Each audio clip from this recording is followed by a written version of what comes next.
नमस्कार साथियों। आप सभी ने नोटिस किया होगा कि पानी जब हम घर पे होते हैं या कोई भी चीज़ है तो हमें फ्री में मिल जाती है।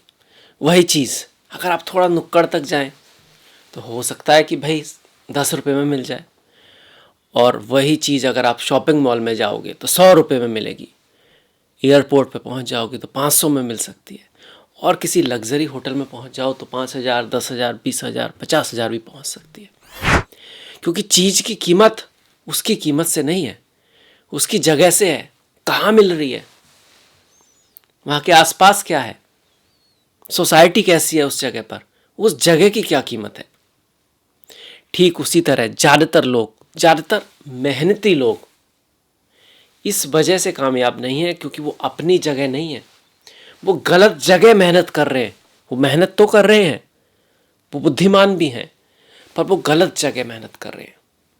और फिर वो कहते हैं कि भाई मेहनत से रिजल्ट नहीं आ रहा। अगर ऐसा है कि आपने पूरा दम लगा लिया, पूरी इंटेंशन लगा ली, पूरी एक तरह का अपना यूज कर लिया हर एक सेकंड का, तो फिर जगह बदलने की आवश्यकता है। अगर आपने ऐसा ही नहीं किया है, मेहनत ही नहीं की है, तो फिर तो बात अलग है। फिर तो मेहनत करने की आवश्यकता है, निर्णय लेने की आवश्यकता है। मैं हूँ डॉक्टर दिलीप, और दिसंबर का महीना वृषभ राशि वालों के लिए कैसा रहेगा ये लेकर आपके सामने हाजिर हूँ। सारे जीवन के क्षेत्रों की बात करेंगे, चाहे वो आपका करियर है, धन है, पैसा है, फैमिली है, परिवार है, प्रेम है, स्वास्थ्य है, हेल्थ है, ट्रैवल है। सारी चीज़ों को देखने वाले हैं, डिटेल में देखेंगे। कोई ज्योतिष की रेमेडी वगैरह है तो उसके बारे में भी जानेंगे, किन बातों का ध्यान रखना है ये भी देखेंगे। पर सबसे पहले देख लेते हैं कि ग्रह कहाँ पर है और ये महीना इतना महत्वपूर्ण क्यों है। देखिए, महत्वपूर्ण इसलिए कि आपकी राशि के स्वामी होते हैं शुक्र, जो कि भाग्य के स्थान में आ रहे हैं। साल में एक बार ही आते हैं भाग्य के स्थान में, मकर राशि में। हालांकि शनि की राशि है, पर भाग्य के स्थान में आपके राशि के स्वामी शुक्र का गोचर हो रहा है। सामने से मंगल बैठे हैं तृतीय स्थान में, जो कि सप्तमेश है, व्यापार के स्वामी है, बिजनेस के स्वामी है, आपके कहीं ना कहीं पति पत्नी का जो रिश्ता होता है उसके भी स्वामी है। तो बहुत इंटरेस्टिंग, बहुत ही महत्वपूर्ण योग बन रहा है। दूसरा महत्वपूर्ण योग ये है कि गुरु तो आपके पहले भाव में चल ही रहे हैं, वृषभ राशि में, जो शुभ माना गया है किसी हद तक, और सामने से बुध जा रहे हैं। तो दो ग्रह ना एक दूसरे को देख रहे हैं। बुध यहाँ से निकल के जा रहे हैं, जो आपके कारक ग्रह हैं, जो आपके धन के भी स्वामी हैं और पूर्व पुण्य के भी स्वामी हैं, पंचम भाव के भी स्वामी हैं।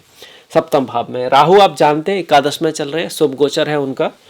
केतु का गोचर पंचम में ठीक ठीक है, और सूर्य जो है 15 तारीख से पहले सप्तम भाव में और 15 के बाद आपके अष्टम भाव से होके जाएंगे।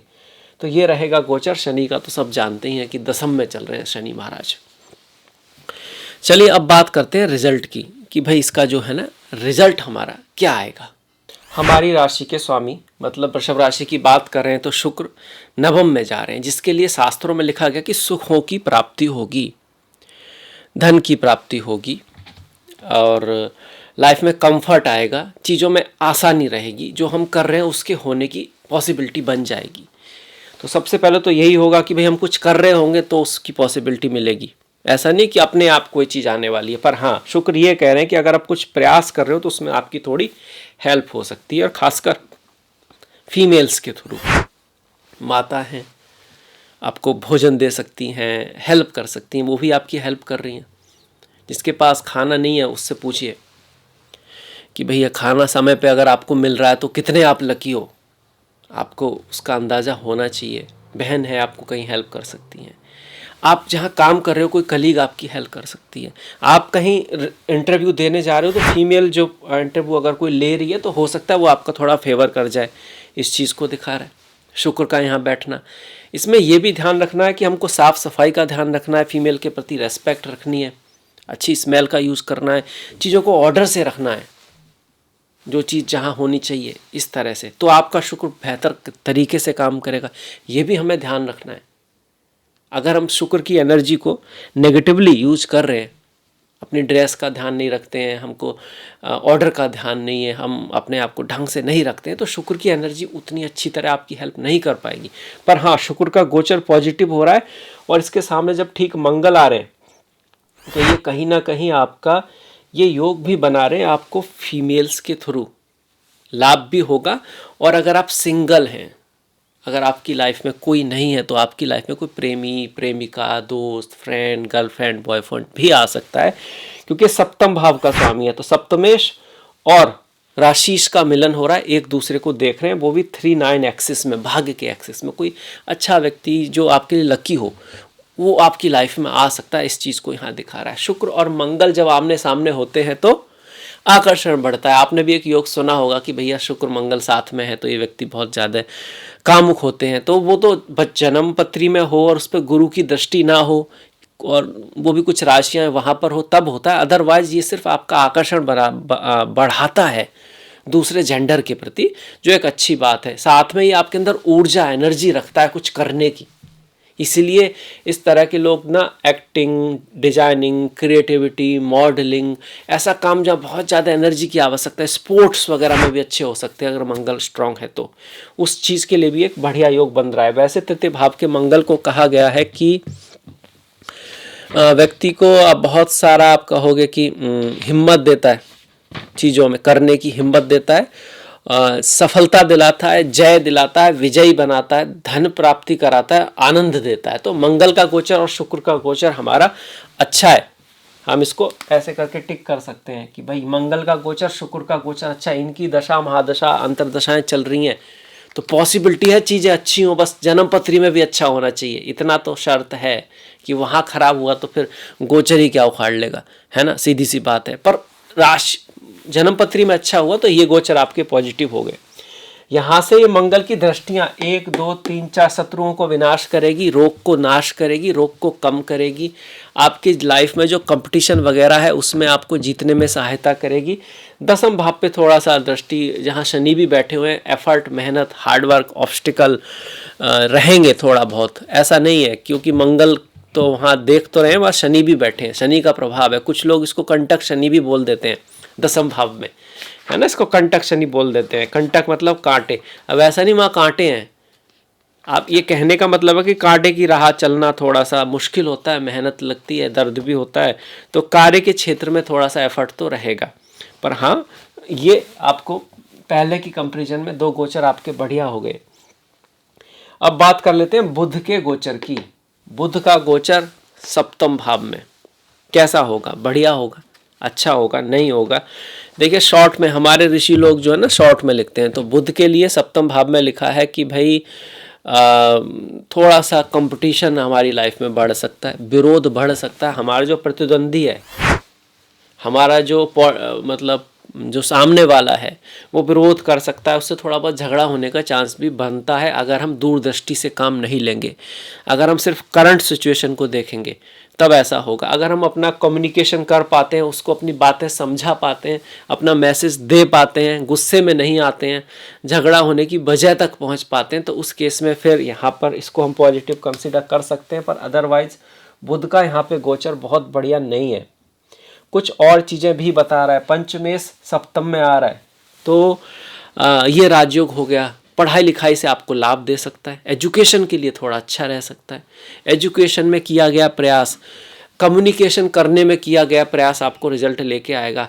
प्यार रिश्तों के मामले में भी ये थोड़ा बहुत आपको हेल्प करेगा। ऐसे तो प्यार के भाव में केतु बैठे हैं, प्रेम के भाव में केतु बैठे हैं, ये देखिए यहाँ पर, इसको हम नेगेटिव काउंट करेंगे सीधा सीधा कि भैया प्यार के मामले में कोई बहुत बढ़िया नहीं चल रहा है। पर उसका स्वामी अपने से 1, 2, 3 गया और केंद्र में गया, तो एक तो ये है कि अगर आपके जीवन में कोई प्रेमी प्रेमिका है तो उसका काफ़ी रोल बढ़ने वाला आपकी लाइफ में, उससे कुछ ना कुछ मतभेद होने का चांस है। पर अगर आप कम्युनिकेट कर पाएंगे, अगर आप अपनी बात उस तक पहुंचा पाएंगे, तो वो चीज़ पॉजिटिवली कहीं ना कहीं चैनलाइज हो सकती है और उसकी लाइफ में और आपकी लाइफ में भी ये चीज़ कहीं ना कहीं उन्नति को लेके आएगी। ये हमारे बुध कह रहे हैं यहाँ पे। व्यापार की दृष्टि से आप ये कहोगे कि चीज़ें चैलेंजिंग होंगी, मेहनत करनी पड़ेगी, एफर्ट करना पड़ेगा, कम्युनिकेशन करना पड़ेगा, बातें करनी पड़ेंगी, सॉल्व करना पड़ेगा चीज़ों को, तब जाके सॉल्व होंगी। पर हो सकती है, क्योंकि भाग्य में शुक्र हैं, लक थोड़ा सा तो आपका साथ दे रहा है, साथ में मंगल का भी आपके ऊपर आशीर्वाद है जो सप्तमेश है। तो व्यापार के मामले में एफर्ट, हार्डवर्क, थोड़ा कम्युनिकेशन की आवश्यकता जरूर है, पर एंड रिजल्ट आपके पॉजिटिव जा सकता है।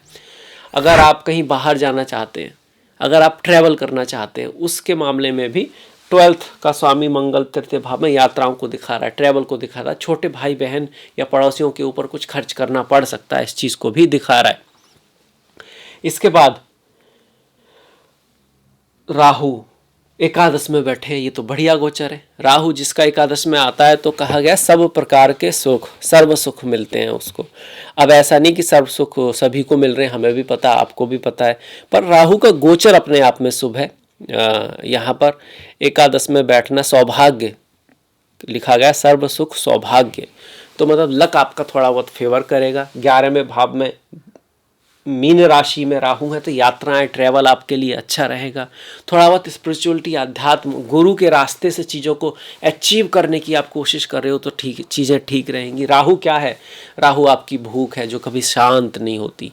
राहु वो चीज़ें हैं जिनको आप पाना चाहते हो, पर कभी कभी आप उनको सही रास्ते से पाने की कोशिश नहीं कर रहे हो तो राहु धोखा दे देता है आपको। सही रास्ते से, सही इंटेंशन के साथ कोशिश कर रहे हो तो राहु आपको सम्राट बना देता है, विजयी बना देता है। तो इंटेंशन आपकी अगर अच्छी है, सही रास्ते से अगर आप कोशिश कर रहे हो और सही जगह पर हो, जैसे हमने कहा था कि चीज़ों की जो कीमत होती है सिर्फ उसकी ऐसे नहीं होती कि वो पानी है तो हर जगह 100 रुपये का मिलेगा, कहीं पे 1000 का भी मिल रहा है, कहीं 10,000 का भी हो सकता है, उसके ऊपर थोड़ा बहुत टैग लगा के।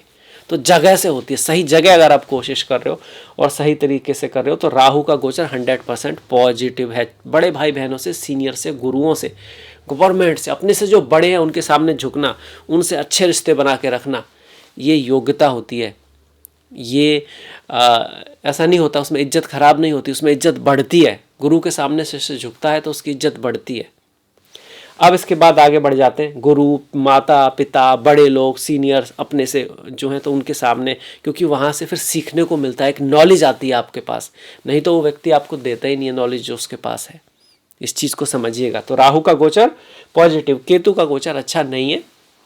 ऐसे में माताएं बहनें जो प्रेग्नेंट हैं, है ना, तो उनको थोड़ा सा ख्याल रखना है। प्रेम में हमको थोड़ा सा गिविंग होना पड़ेगा। पढ़ाई लिखाई में हमको मेहनत थोड़ी ज़्यादा होगी। गणेश जी की पूजा करें। ओम गम गणपते नमः, श्री सिद्धि विनायक नमो नमः, श्री अष्ट विनायक नमो नमः, गणपति बाबा मोरिया। गणेश जी की पूजा वैसे भी बहुत अच्छी लगती है, एक एनर्जी मिलती है, एक ऐसा लगता है कि जैसे ज्ञान से आप भर गए हो। वो ज्ञान का प्रतीक है और पंचम भाव में है। पंचम भाव भी ज्ञान का होता है। तो बुद्धिमानी से काम लें, ज्ञान से काम लें। इंस्टिंक्ट के बेस पे ना चलें कि गुस्सा आ रहा है तो गुस्सा कर दिया और नहीं आ रहा तो प्यार आ रहा, तो ऐसे नहीं होता। बुद्धि का कंट्रोल मन पे रहे। मन से बड़ा बहरूपी न कोई, पल पल रचता स्वांग निराले, मन के बहकावे में न आमन राह भुलाए भ्रम में डाले। ये ग्रह अपना बुरा तभी कर पाते हैं जब वो आपको कंट्रोल कर पाते हैं। तो बाय चांस कोई ग्रह अच्छा नहीं भी चल रहा है तो वो आपसे तभी रिजल्ट दे पाएगा जब आपका अपने मन पे कंट्रोल नहीं है। अब आगे बढ़ जाते हैं। केतु का अच्छा नहीं है।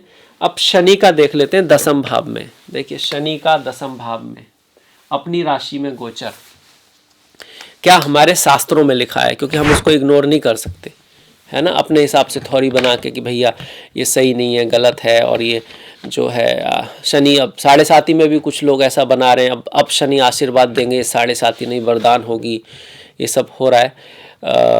पर ऐसा है नहीं। 7.5 वरदान हो सकती है अगर आपके चंद्रमा शनि बहुत स्ट्रॉन्ग हैं, बहुत अच्छे पोजीशन में हैं तब। वैसे 10वें भाव में शनि हो तो थोड़ा सा संभल के रहना ही अच्छा है। व्यापार में असफलता होने का चांसेस बन जाता है, घाटा हो सकता है, आपको मेहनत करनी पड़ती है। 10वें शनि हो तो सम्मान भंग, इज्जत को बट्टा लगने का कोई विशेष पीड़ा कारक योग, मतलब कोई बहुत बढ़िया नहीं कहा, मैं पूरा नहीं पढ़ूंगा इसको। इसका सेंस यही है कि आपको अच्छे कर्म करने, अच्छे लोगों की संगत रखनी है, सही तरीके से ऊपर जाने की कोशिश करनी है। अपने से गरीब लोग हैं, बिल्कुल कमज़ोर लोग हैं, अंधे लोग हैं, अपने से गरीब मतलब अपने से कोई नीचे वाला है तो ऐसा नहीं कि इसको ऊपर ही मत आने दो, जबकि आपको पता है वो सही काम कर रहा है। तो जस्टिस, न्याय रखना है आपको। अपने लिए ही सिर्फ न्याय की मांग करते रहना और दूसरों के साथ न्याय ना करना, ये अन्याय है। इस बात को समझना पड़ेगा। साथ में अपने घर, फैमिली, आसपास जो वृद्ध लोग हैं, ओल्ड लोग हैं, लंगड़े लोग हैं, अंधे लोग हैं, कोई अगर ऐसा है तो उसकी मदद ना करी तो क्या करा। बाहर कहीं कर रहे हैं आप, पता है अपनी फैमिली में ही है, उनका ख्याल रखें। इसके साथ साथ यहाँ बैठे शनि के लिए आप भगवान श्री राम के परम भक्त हनुमान जी, उनके मंदिर जाके शनिवार के दिन हनुमान चालीसा, बजरंग बाण ये सब पढ़ सकते हैं। वहाँ पर कोई दीपक जला सकते हैं आप, है ना, तो बहुत बढ़िया रहेगा। शनिवार के दिन अंधे लोगों के लिए, लंगड़े लोगों के लिए कुछ कर सकते हैं, वो भी बहुत बढ़िया रहेगा। और शमी का एक वृक्ष होता है, उसको लगा सकते हैं, वो भी बहुत अच्छी रेमेडी होती है। और भी बहुत रेमेडी है, थोड़ा बहुत मैंने आपको बताया जो आप कर सकते हैं। मेन कर्म आप तो आपके अधिकार में है ही, वो तो आपको करना ही पड़ेगा, उसके बाद रेमेडी काम करेगी। यहाँ बैठे शनि थोड़ा खर्चा भी बढ़ाएंगे। माता, मदरलैंड, ज़मीन से संबंधित अगर कोई चीज़ें चल रही हैं तो वहाँ थोड़ा ध्यान रखना पड़ेगा, क्योंकि इस भाव के, चौथे भाव के स्वामी जो आपके पंचम भाव के जो स्वामी है वो सूर्य हैं। सूर्य वो अष्टम में चल रहे हैं आपके, और इस भाव के जो कारक हैं वो मंगल हैं, वो तृतीय भाव में बैठे हुए हैं आपके। तो अष्टम में और तृतीय भाव टफनेस है, हार्डवर्क है, मेहनत है, उतार चढ़ाव है। तो घर, भूमि, वाहन, बंगला, मदर, इसमें भी खासकर वाहन को थोड़ा निकाल देते हैं, क्योंकि शुक्र आगे भाग्य के भाव में, पर भूमि है, मदर है, मदरलैंड है, ज़मीन है, घर से संबंधित कोई काम है, घर की शांति है, वहाँ आपको एक्स्ट्रा एफर्ट की आवश्यकता पड़ेगी। क्योंकि यहाँ पर सूर्य के गोचर को हम पॉजिटिव नहीं कह सकते, मंगल का ठीक है, सूर्य को नहीं कह सकते। मंगल कारक है, तृतीय भाव में है, तो उससे थोड़ा सा सपोर्ट आपको जरूर मिल रहा है। स्वास्थ्य की अगर हम बात करें तो ठीक है, स्वास्थ्य के मामले में कोई बहुत ज़्यादा दिक्कत की यहाँ पे आवश्यकता नहीं है। राशि का जो स्वामी है वो नवम भाव में है, राशि में गुरु बैठे हुए हैं, गुरु ग्रह, तो कहीं ना कहीं ठीक है। हालांकि वक्री गुरु हैं, तो थोड़ा बहुत ध्यान रखना है, पर हाँ स्वास्थ्य के हिसाब से हम इसको ठीक कंसीडर करेंगे, अच्छा ही कंसीडर करेंगे। गुरु अगर है जिस स्थिति में फिलहाल में है, वक्री गुरु अगर पहले भाव में है, तो आपको अपने नेचर पे थोड़ा सा ध्यान रखना है। आप गलत चीज़ों पे खर्चा कर सकते हैं, आप चीज़ों को डिले कर सकते हैं, और इस समय कहीं ना कहीं थोड़ा बहुत डिले अगर आप जेन्युइनली कर रहे हो, मतलब आप सुधार रहे हो कुछ चीज़ों को, आपको पता है कि पहले इस काम को कर लेना है, उसके बाद ही आगे बढ़ना है, तो वो अच्छी बात है। पुरानी चीज़ें, पुराने केस, पुराने काम, पुरानी दोस्ती, पुरानी फ्रेंडशिप का इम्पोर्टेंट बढ़ जाएगा। आगे बढ़ने से पहले अपने आप को थोड़ा सा तैयार कर लेने के लिए समय अच्छा ही है, क्योंकि वक्री गुरु कहाँ बैठे हैं, पहले ही भाव में बैठे हुए हैं। जब वक्री गुरु पहले भाव में आते हैं तो थोड़ा बहुत उतार चढ़ाव कर सकते हैं लाइफ में। तो गुरु का गोचर ठीक है, जब मार्गी हो जाएंगे तो बहुत बढ़िया हो जाएगा। अभी ठीक कह सकते हैं, अच्छा कह सकते हैं, बहुत अच्छा नहीं कह सकते। मार्गी होंगे तो बेटर होगा, पर शनि मार्गी हो चुके हैं यहाँ पर, तो ये होना आपके लिए थोड़ा सा गुड न्यूज़ जरूर है।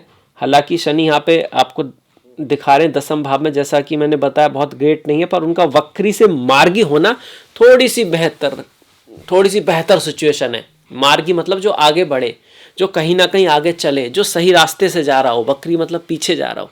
तो पिछले 3 महीने में जिन लोगों ने अपने कार्य में ऑब्स्टिकल को समझा है, पिछले 3 महीने में अपने बॉस के साथ रिश्तों में सुधार किया है, पिछले 3 महीनों में जो लोग समझ पाए कि मेरे ये ऑब्स्टिकल है, ये चीज़ है, ये कहीं ना कहीं मेरी कमी है, और उसको सुधारने में समय दिया है, तो उसका अब रिजल्ट आपको मिलने वाला है। उसकी वजह से फिर अब आपको थोड़ी सी बेहतरी अवश्य आएगी शनि के दसम भाव में होने के बावजूद। तो ये हो गया, हमारे सारे ग्रहों का गोचर हो गया। राहु, गुरु जो हैं शादी विवाह के थोड़े बहुत योग बना रहे हैं, फॉरेन अब्रॉड जाके कुछ करना चाहते हैं, विदेश जाके आप पढ़ना चाहते हैं, हायर एजुकेशन के लिए आप दूर जाना चाहते हैं, तो उस केस में शुक्र भी यहाँ पर है, गुरु का भी आशीर्वाद आपके पास है। संतान प्राप्ति के योग जरूर हैं, पर फिर भी केतु वहाँ पर थोड़ा अड़ंगा लगाए हुए हैं, तो गणेश जी की पूजा करना बहुत अच्छा रहेगा। अब बढ़ जाते हैं त्योहारों की तरफ। क्रिसमस आएगा, क्रिसमस की आपको शुभकामनाएं। नई साल आएगी दिसंबर के एंड में, उसकी आपको शुभकामनाएं। वहीं 15 तारीख को मार्गशीर्ष पूर्णिमा है और धनु संक्रांति है, मतलब काफ़ी महत्वपूर्ण 15 तारीख होने वाली है। 2 चीज़ें एक साथ होती हैं, पूर्णिमा और संक्रांति, तो इस दिन फास्ट करना बहुत अच्छा रहेगा। इसके साथ साथ 11 तारीख को मोक्षदा एकादशी है और 26 तारीख को सफला एकादशी है। ओम नमो नारायणाय, ओम नमो भगवते वासुदेवाय। जो भगवान हरि विष्णु के भक्त हैं उनके लिए वासुदेव जो हैं वो साक्षात परमात्मा है। वासुदेव का मतलब भी यही होता है, सारे जो आत्माएं हैं ना उनका जो कारण है। सिर्फ वासुदेव के पुत्र ही नहीं है इसका मतलब, उसका ये भी मतलब है कि जितनी भी आत्माएं, जितना भी जिसको बोलते हैं चिदानंद रूपा शिवोहम शिवोहम, जो आत्मन है, जो ब्राह्मण है, वो उसका जो कारण है वो वासुदेव है। अब इसके बाद देखिए 18 तारीख की संकष्टी है और 30 की पौष अमावस्या है। 18 और 28 का प्रदोष व्रत है। 29 तारीख की शिवरात्रि है। चिदानंद रूपा शिवोहम शिवोहम, ओम नमः शिवाय। तो भगवान शिव के भक्तों के लिए तिथियां बहुत महत्वपूर्ण होती हैं। अब इस वीडियो को समाप्त करते हैं। आपने वीडियो देखा इसके लिए आपका बहुत बहुत धन्यवाद। कुछ कमेंट हैं तो वो ज़रूर कीजिएगा, कुछ कहना चाहते हैं बताइएगा। साथ में शनि से संबंधित जैसे मैंने कुछ बातें बताई या राहु से संबंधित बातें बताई, कुछ इस तरह की चीज़ें आपकी लाइफ में चल रही हैं, हो रही हैं, तो उसके बारे में ज़रूर लिखिएगा। आपसे मुलाकात होगी नेक्स्ट वीडियो में। तब तक के लिए आप अपना ख्याल रखें। लाइक सब्सक्राइब कर सकते हैं, घंटी वाला बटन दबा सकते हैं। आपने अंत तक वीडियो देखा इसके लिए धन्यवाद। नमस्कार।